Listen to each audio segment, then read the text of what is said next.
I did not know they came out with a Lost Planet 3. This right here is probably one of the best games of all time when it comes to shooting games. SOCOM. This right here, nothing can take the spot of SOCOM, bro. Nothing can take the spot of SOCOM. Best game ever when it comes to a shooting game.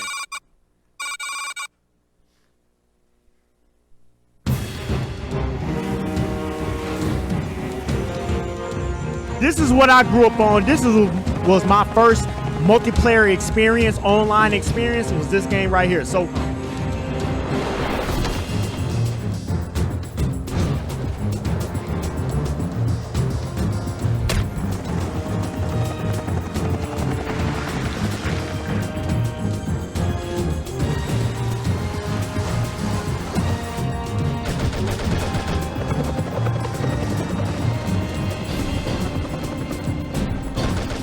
When it comes to tactical shooters, I'm usually interested in checking them out because even though I typically suck at them, I find that if I use my brain to successfully pull off the tactics or strategy they want me to pull off, it's immensely satisfying and rewarding.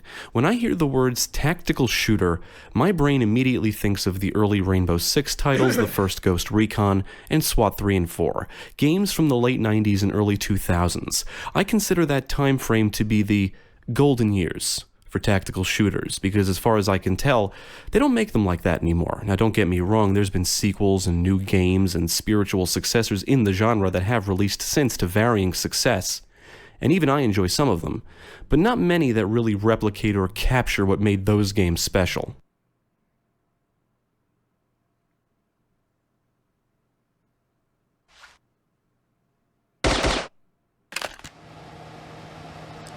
The fuck is Another this? tactical shooter series that originated during the golden years is SOCOM, which is primarily known for its multiplayer, as far as I can tell. The Sony console exclusive series started on PlayStation 2 and, as of this review, ended on PlayStation 3. And that's what made this game like so incredible. It was only on PlayStation. This game never came out on Xbox. It was a Sony PlayStation exclusive. You had to have a PlayStation to play this game right here. This is back in the day when exclusive meant something.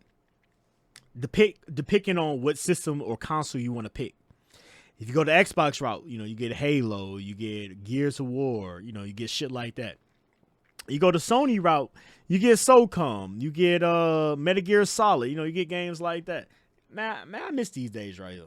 Series I never got into, nor did I realize how popular it was until much later. Developed by Zipper Interactive and published by Sony Computer Entertainment, SOCOM US Navy Seals was released for PlayStation 2 in August 2002. Unfortunately, the servers for the PS2 and PSP games were shut down some time ago, but I believe players have found ways to get online games going. Nevertheless, this review will only focus on the single player, and I did play it on a PS2. This review will contain some spoilers, so if you're sensitive to spoilers, now is the time to stop watching. You have been warned. Now let's take a look at SOCOM US Navy Seals and see what it's all about. Tango, he's on the move. Like, it's crazy, bro. Like, y'all gotta realize, man, I'm 32 years of age, right? Like, I know a lot of y'all, when it comes to, like, your first online experience, shooting game or whatever, it's probably Call of Duty. For a lot of y'all, it's probably Call of Duty. But when I was growing up, man, SOCOM was my first online experience when it comes to a shooting game. Like, I have played all the SOCOM games. Every single last one of them. SOCOM 1, SOCOM 2, SOCOM 3, SOCOM Combined Assault, SOCOM Confrontation. I played them all. SOCOM was the reason that drove me into being a big fan of online shooting games. And why I still play online shooting games to this day in 2024, present day. You know what I mean? Like, this game right here and Time Splitters was the two games that I played the most growing up. And then you had other games like Black and all that old shit. And Rainbow Six Vegas and all that. Before Call of Duty came to be what it is to this day. You feel me? But this game right here, man, this is where my online came from the voice chatting, playing online. It came from this game right here. Scratch one, Tango. Dropped him. The story follows a Navy SEALs fire team consisting of Boomer, Spectre, Jester, and the player character Kahuna, as they attempt to neutralize different terrorist threats around the world. A weapons smuggling organization in Alaska, a biological threat in Thailand, a group of mercenaries in the Congo, and a terrorist organization with nuclear devices in Turkmenistan. The campaign consists of 12 missions, and the narrative is primarily conveyed through cutscenes and mission briefings. I cannot say I love or hate the story here, because the plot doesn't seem to be the real focus. It feels more like a backdrop for the gameplay. You can easily ignore the narrative and still have a good time.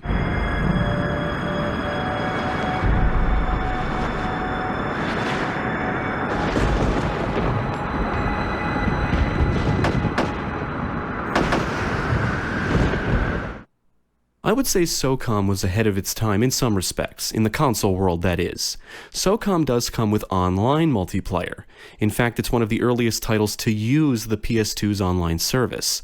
Another standout feature is the headset implementation. With a headset, you can communicate with other players online. And this is one thing that I loved about SOCOM.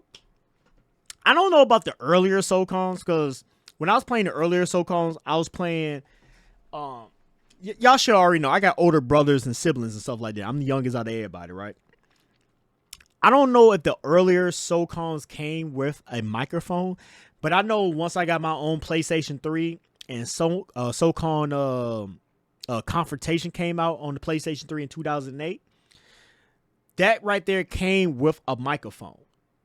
Like, you bought the game. I wonder, can I show y'all that real quick? When you bought the game, it came in a box. It literally came in a box. It had the game, and on top of the game, it came with a Bluetooth headset that was a Sony official Bluetooth headset. This is 2008 that we're talking about, not 2024. This is 2008, where you can buy a game, and with the game, it comes with a Bluetooth headset. And you wonder why these games nowadays that you play, like Call of Duty or whatever, Halo, whatever, there's nobody talking on there. There's nobody talking on there. Back in these days, let me show y'all what I'm talking about. I know some of y'all might think I'm talking crazy. Like, what? You could buy a game and it comes with a headset? Get the fuck out of here. What is you talking about, you jigaboo motherfucker? Let me show y'all what I'm talking about. This is what I'm talking about right here. SOCOM, what was it? Confrontation. SOCOM Confrontation. Let me see, images. Let me show y'all what I'm talking about. SOCOM Confrontation. SOCOM Confrontation.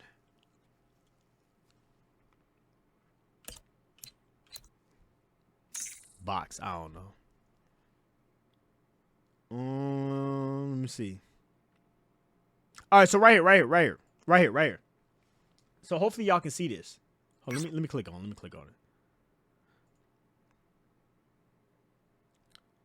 All right, so right here. All right, so excuse the Chinese writing and shit like that, but this was the official box work that came with SOCOM Confrontation right here, right? And as you can see right there, it says official Bluetooth headset included. This game came with a Bluetooth headset. You didn't have to go out and buy one. You bought the game and it came with a Bluetooth headset. That easy. This is PlayStation 3, 2008 right here. This is the era that I came from right here, where you can buy a game and it comes with a Bluetooth headset where you could talk to people. Come on, bro. They don't do shit like this no more. I know a lot of y'all young and shit like that, what the bam and stuff like that, and you think that in present times, what's going on in the gaming community is like so groundbreaking. Bro, this ain't shit right here, bro. What's going on in today's society when it comes to games and stuff like that in 2024, this is not groundbreaking to me, bro. This is real lackluster. Look what we was getting and look what we was doing back in 2008 right here. He was able to buy a game, get a game, and it came with a Bluetooth headset. Like, stop it, bro. Like, stop it, bro. Stop it, bro.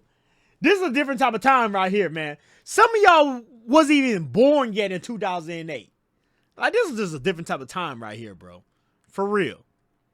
Like, oh my God, man. I miss these times right here. Look, and this is what it looked like right here. This is what it all looked like right here. Let me show you what it all looked like.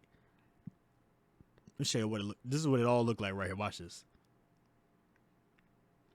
Like you had the game, PlayStation 3, you had the dock, and you had the Bluetooth. Come on, man. I was 4, you was 4. So in 2008, you was 4. In 2008, I was 2008, I was 16 or 17 in 2008. In 2008, yeah, I was 16 or 17 in 2008. I was 1 and 2, 16 or 17 in 2008. But it came with all this material, bro. Like, different type of time, bro. Just a different type of time. He says this. Yeah, I was old, bro. Plus, you did not have to pay to play online with PlayStation 3. No, you didn't have to do none of that. You didn't have to do none of that. Like, PlayStation 3, Xbox 360, you know what I'm saying? What you got is what you got, man. You just had to get better at what it was. You know, it was simple as that. You know what I'm saying? Like, I'm going to say this much. When it comes to Xbox and PlayStation, I'm going to forever say that the PlayStation 3 is one of the best consoles of all time versus the Xbox 360. You know what I'm saying? Just for the simple fact that what you got out of that system and online was free versus what you got out of Xbox 360 and you had to pay for that shit. You know what I'm saying? PlayStation 3 was the better product. Like, it wasn't just SOCOM. It was a lot of games out there that did that whole, you buy the game, you get a mic. You buy the game, you get a mic. It was a whole bunch of games that did that right there. And plus no batteries. Yeah, plus no batteries. You know what I'm saying? Like, the PlayStation 3 was the way superior console. The PlayStation 2 was the way superior console.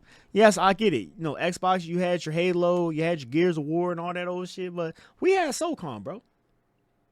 We had SOCOM. Like, just a different type of time, bro. Like, I think I done told y'all this story plenty of times, man, but let me tell y'all a quick story real quick for the people that don't know this, right? How I started on YouTube back in 2008, I know a lot of y'all think that, oh, Fly started on some NASCAR shit, Fly started on some Fly shit, Fly started on some talking about guns, you know.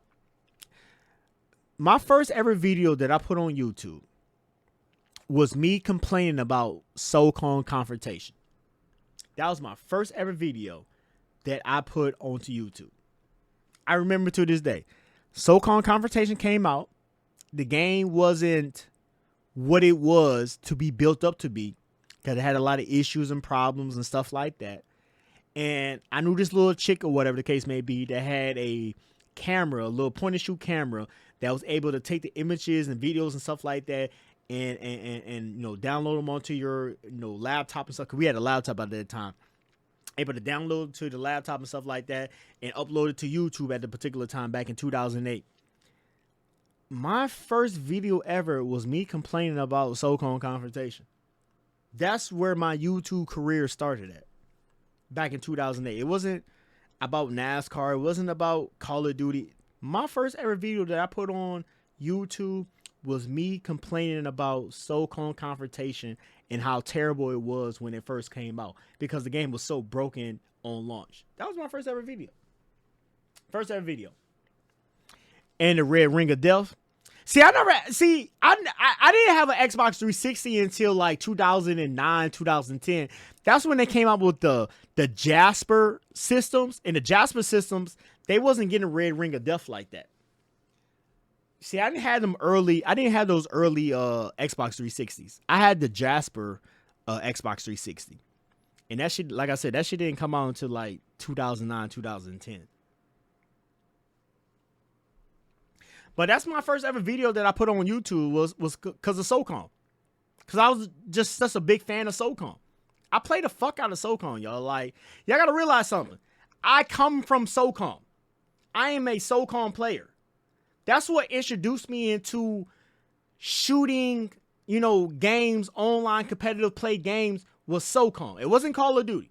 A lot of y'all, it's Call of Duty. For me, it was SOCOM. It wasn't Call of Duty for me. I've been playing online, talking to people, communicating with. I've been doing that. It was SOCOM first. Then from SOCOM, I went to Time Splitters. Then from Time Splitters, I went to Rainbow Six Vegas. Then from Rainbow Six Vegas, then I went to Call of Duty. But you got to realize that, I'm a lot older than a lot of y'all. But it all because of SOCOM, though. Online and issue voice commands to your AI teammates offline. To be clear, online functionality wasn't anything new for the gaming world, certainly not for the PC world, but also the console world. It just wasn't like it is today, with almost everything being online. The fact is, many games that released for the PS2 supported online features. Even some games for consoles that precede the PS2 came with online functionality, but I think it was still a somewhat novel concept for the console world, and it helped make SOCOM unique for its time. Xbox Live launched a few months after SOCOM released, so I guess you could say online functionality was just starting to really boom in the console world during the 6th generation era, and the rest is history. We can't let them radio in our position and alert the camp. Let's go. Tango sighted. Looks like he's moving. Objective complete. SOCOM is considered a tactical shooter, and as someone that typically sucks at games in the genre, I can tell you that this is one of the more accessible tactical shooters I've played. You run around the environments with your team and can command them to do different things. Stealth can be a very important aspect of the game, and it means staying quiet and out of sight. You want to use suppressed weapons, shoot lights to create darkness, stay low, move slow, and stick to the shadows and foliage to remain undetected. One of your teammates is. And another thing, like with SOCOM, like what he's talking about right here, you have games like Hitman that took a lot of aspects from SOCOM. You have games like Splinter Cell that took a lot of aspects from SOCOM. Like SOCOM started a whole genre of, shooting games that maybe they was just, story driven. They wasn't online driven, but they still took aspects from SOCOM to make their games what they are to this day. You feel me? Like, SOCOM was the start of all that shit. Like, this is why I tell people all the time, and y'all thinking that I'll be lying when I say this shit. I tell people all the time, PlayStation, SOCOM, Metal Gear Solid, all those games right there, Final Fantasy, so much is took from those games right there that a lot of these other games took assets from and improve on those assets. But those assets started from those games that was only exclusive on PlayStation. PlayStation 2, PlayStation 3, so on and so forth. You feel me? Like, it all came from PlayStation. That's why I was forever, and I'm still forever, a PlayStation Sony fanboy. If you was to ask me right now to this day in 2024, October the 3rd, 2024, the year of our Lord and Savior, I'm going to tell you, I'm a Sony fanboy. I'm not an Xbox fanboy. There's nothing from Xbox that wows me or that was, groundbreaking that came. There was nothing from that. What, Halo? What was you going to tell me that was groundbreaking from Halo? Because I can tell you multiple games that plays just like Halo, that Halo took their concept from. What else you going to tell me? Gears of War? I can tell you plenty of games that plays like Gears of War. That before Gears of War came out to be what it was. Like, there's nothing about Xbox that's groundbreaking. I'm sorry. Take it how you want to take it, but it's the truth. There's nothing from Xbox that was groundbreaking. Xbox took a lot of assets from other games that came out and it was only exclusive on PlayStation, but they took those assets from PlayStation exclusives and made into their own game and just better those capabilities or whatever the case may be in those games. That's all they did. That's all they did. Is a translator, and if he goes down, you won't be able to eavesdrop on conversations, which I thought was a nice touch. Each mission starts with a briefing menu where you can view a map of the area, objectives, and access the armory to change your team's weapons and equipment.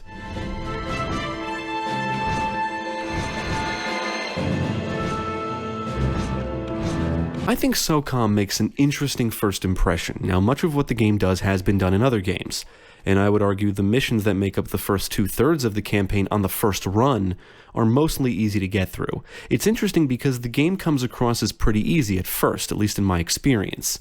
But it teaches you a lot, and a lot of what it teaches you will come in handy later on when the gameplay becomes much more challenging.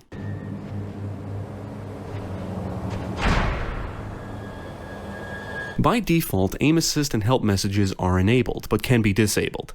Aim assist makes it easy to drop foes, and help messages not only show you the ropes, but also kind of guide you through missions, at least some of the early ones. I mean, they'll outright tell you the best approach to situations in some cases. Furthermore, the map you can reference during gameplay will have arrows directing you to the locations of objectives.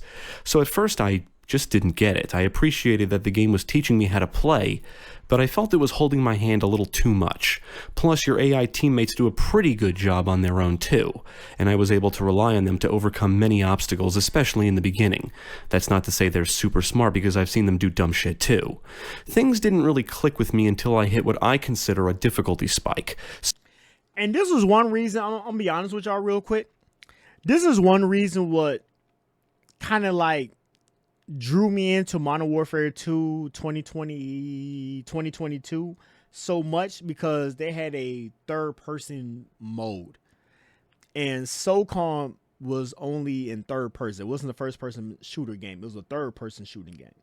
So when Call of Duty came out with that third person aspect, that kind of drew me into like Call of Duty Modern Warfare 2.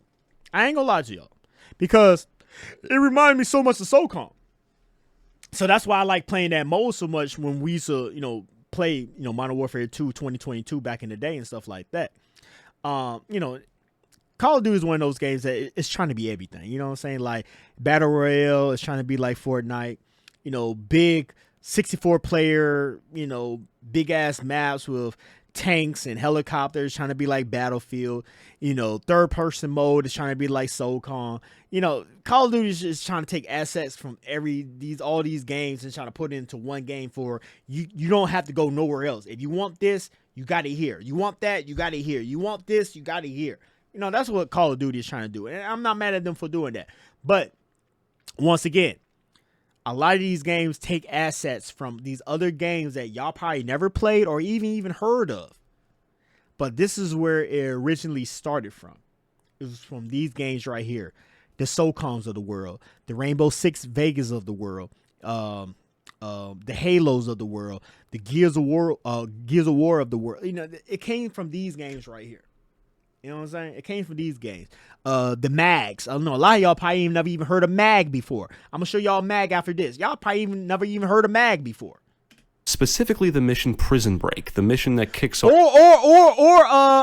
Warhog. A lot of y'all probably never even heard of Warhog. Like, bro, I'm finna show y'all so many games that y'all probably never even heard of, played before, none of that off shit. The last set of missions. And I say difficulty spike simply because of the difficulty the game forces you to play on during that first run. For the most part, I felt the missions up to that point were relatively easy. Then I got to Prison Break and got my ass kicked.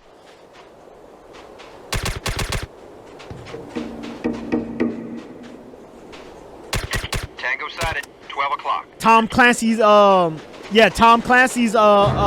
Recon. Yup. Ghost Recon. Yup.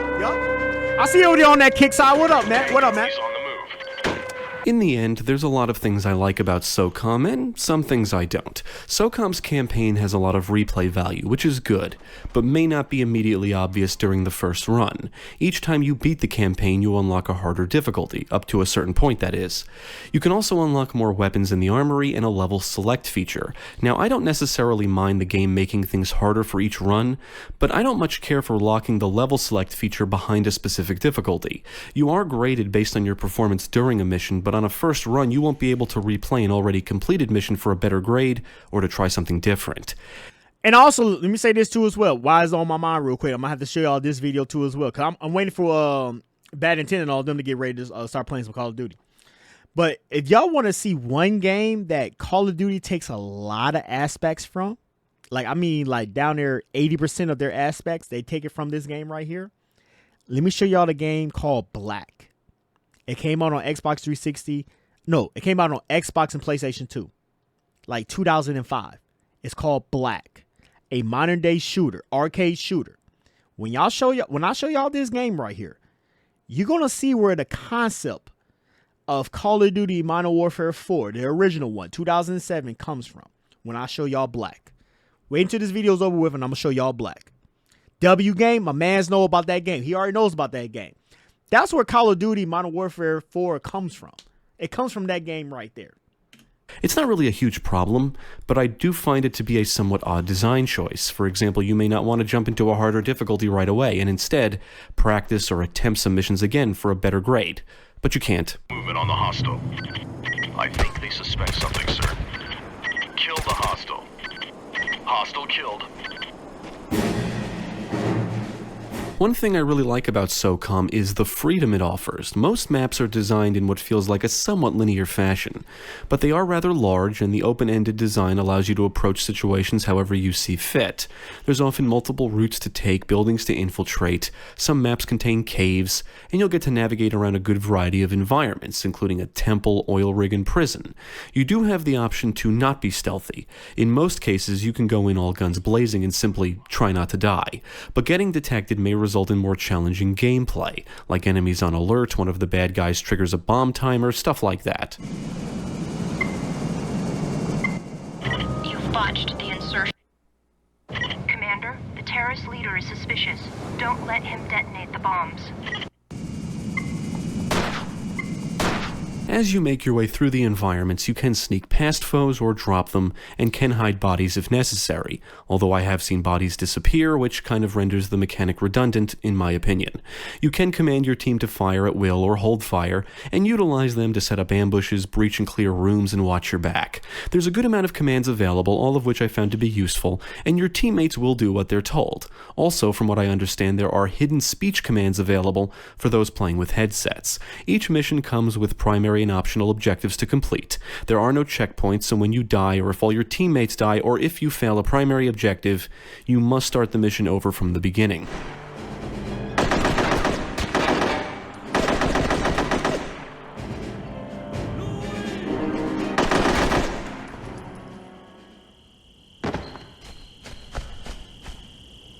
As I mentioned before, I think SOCOM makes an interesting first impression, and it's simply because of the difficulty you're forced to play on. I found it easy to just run through areas and gun foes down for most of the campaign. Then I got to the mission Prison Break, where that wasn't so easy anymore, and I do feel this mission is a difficulty spike, just because of how much easier the preceding missions were up to that point. The game says you have 15 minutes to infiltrate a prison, retrieve a map, and extract the prisoner before a hind returns, and it will attempt to gun you down when it arrives. If you're detected at all before you're able to infiltrate, an alarm goes off and enemies are on alert. Plus, some foes here carry grenade launchers that can easily drop you and your teammates, so you need to be careful.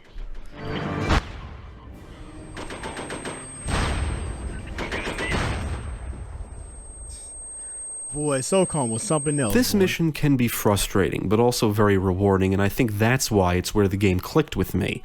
Now, I won't say it's my favorite mission, but being stealthy here can be very rewarding, and you'll need to utilize your team in much of what you learned to succeed and avoid frustration. I guess it's when I realized SOCOM is more than just a third-person shooter with stealth. This mission is also a good example of the kind of freedom the game gives you. Now, you don't have to be stealthy, and can certainly succeed by running and gunning, but getting detected, especially during the first part of the mission, makes it more challenging. That said, it can be very trial and error, so hopefully you have patience. I failed this mission several times, and always ended up getting detected at some point. Let me also say this too as well. You know why a lot of these games hold like a special place in my heart? Like the SOCOMs of the world, the Time Splitters of the world, so on and so forth. Because these are days that I can remember, because you got to remember, I'm the youngest out of all my siblings, right? These are the days where I spent a lot of time, playing with my older brothers and stuff like that. We played a lot of SOCOM. We played a lot of Time Splitters. We played a lot of 007. Like, we play a lot of these games right here. You know what I'm saying? Like, good family brother bonding type shit. You feel me? Like, these games right here will forever be like my top 5, top 10 favorite games of all time. I don't care about the flaws, the imperfections. I don't care about none of that shit. These will forever be my favorite games right here. Favorite games. But just simply getting inside the prison and disabling the generator before the alarm goes off was rewarding. And I was somewhat eager to keep trying. The feeling of sneaking around with your team, dropping enemies quietly, and infiltrating without being detected can be exciting.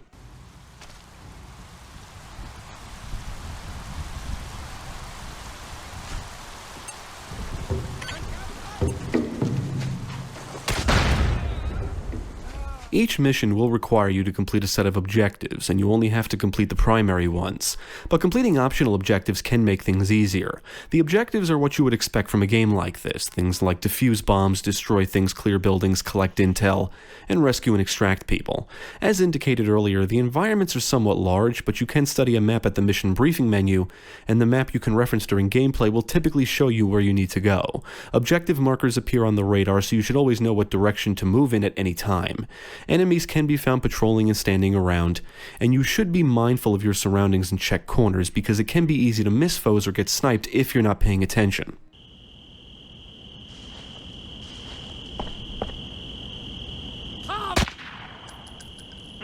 SOCOM definitely looks like a game from its time. The character models look decent, the animations are solid, and I like the muzzle flashes. For the most part, I would say the environments feature enough details to help nail the realistic look they're going for. Not only that, but I enjoy the variety of environments on offer. Each threat you go after is set in a different part of the world, so you basically come to a new what I'll call biome every few missions. As for the audio, I really enjoy the sounds of weapons fire in this game. Unsuppressed weapons sound loud and powerful, and that along with the animations and muzzle flashes help make the gunplay feel satisfying. On the technical side, I noticed the frame rate dip from time to time, and my character fell through the ground once, but most of the time I didn't encounter any noticeable bugs or issues. He's hit.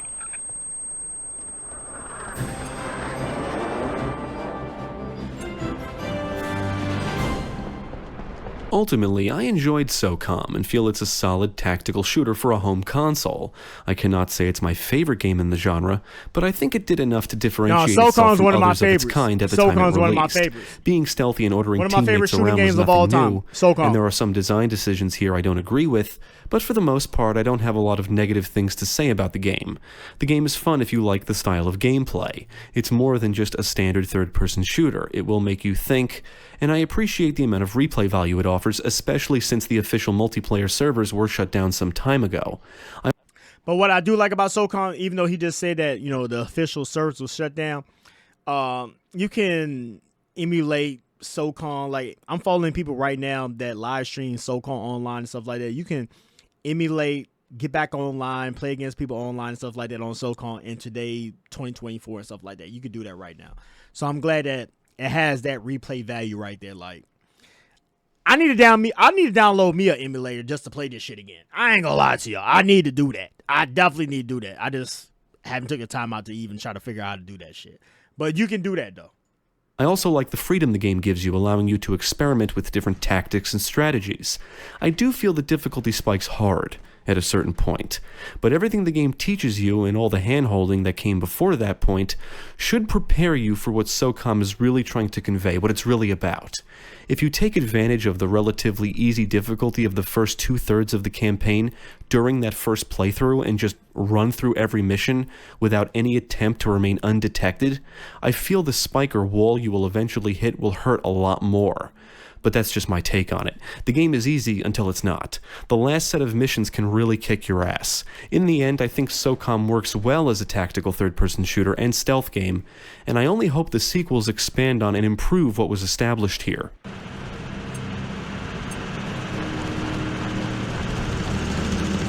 Like, out of all the SOCOM games that came out, the best one was probably SOCOM 3.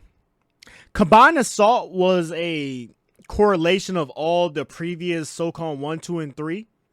But SOCOM Combined Assault, what made that, like, they had no blood, no gore in that game. But I would say, personally, other people may say something differently. I would say the best SOCOM game out of all of them was SOCOM 3. That was my favorite one, was SOCOM 3.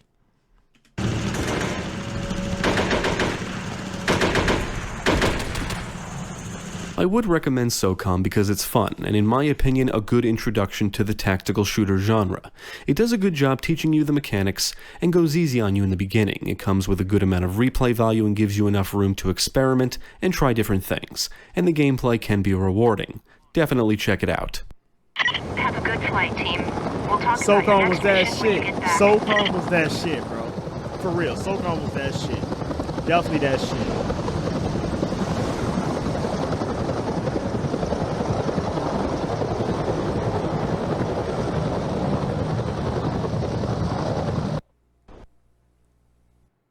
Thank you for watching. If you enjoyed this video, Definitely shout out to Gaming Pastime. I've been following these guys since 2018. I've been following these guys. So if y'all want to see some old ass games that y'all probably never even heard of and stuff like that, definitely give these guys a follow right here. Like I've been subscribed to them since 2018. They be talking that shit for real.